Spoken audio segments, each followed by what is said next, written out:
This film sums up in many ways what science fiction films invite viewers to do, to see ourselves and our society in a different and perhaps clearer light.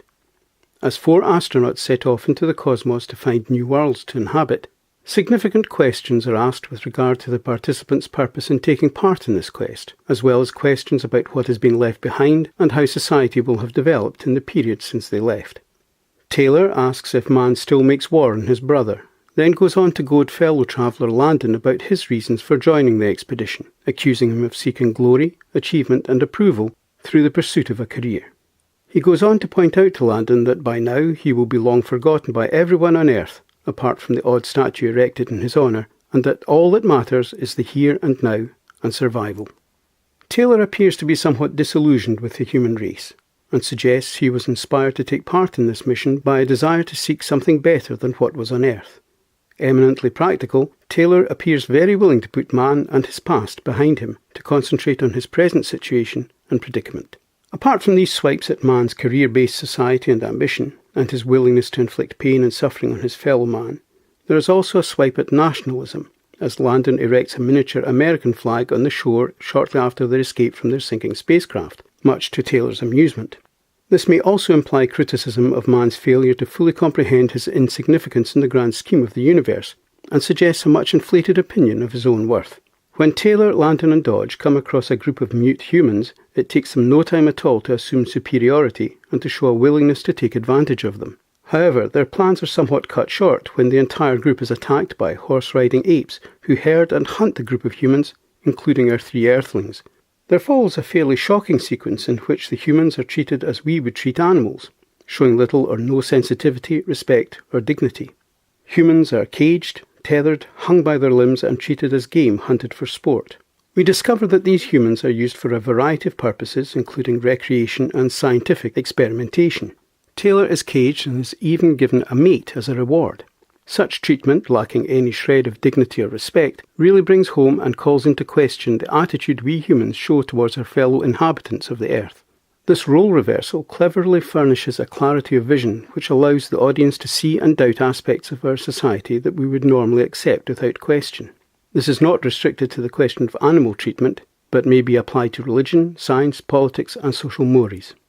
The leading figures in ape society refuse to accept evidence of intelligence in humans, and invoke holy scriptures to deny such a possibility, in much the same way that religious factions will quote literal interpretation of the Bible and dogma to uphold principles long since abandoned through reason, knowledge and common sense. Taylor is even found wanting because he cannot quote the ape society's scriptures.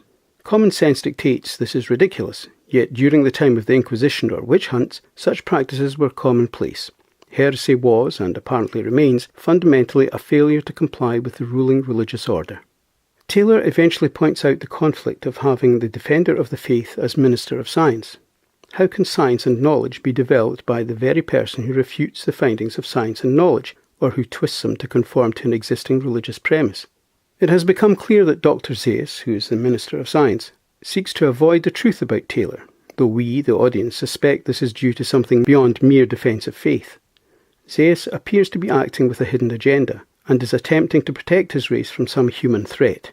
Zeus warns Taylor he may not like what he finds as he sets off further into the forbidden zone with Nova, confirming our suspicions of a hidden agenda. Zeus displays complete disdain for humanity, citing man's bent towards violence and destruction, but also his lust and greed as a reason for his scorn. But this is clearly based on knowledge beyond that which he has been willing to share thus far. Man's feeling of superiority appears to be based on the ability to think and the ensuing self-awareness, and this leads to self-importance and ego.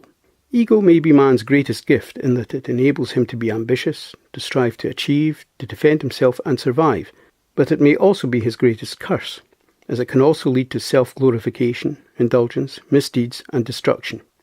Perhaps ego needs to be tempered by empathy. Zeus appears to be aware, at least to some degree, of man's potential for destruction, and this may explain his attempts to avoid the truth about Taylor. He is trying to protect his race from what he regards as a significant threat. Man, and ape, is also gifted or cursed with insatiable curiosity, a desire for knowledge and understanding which may potentially lead to disaster.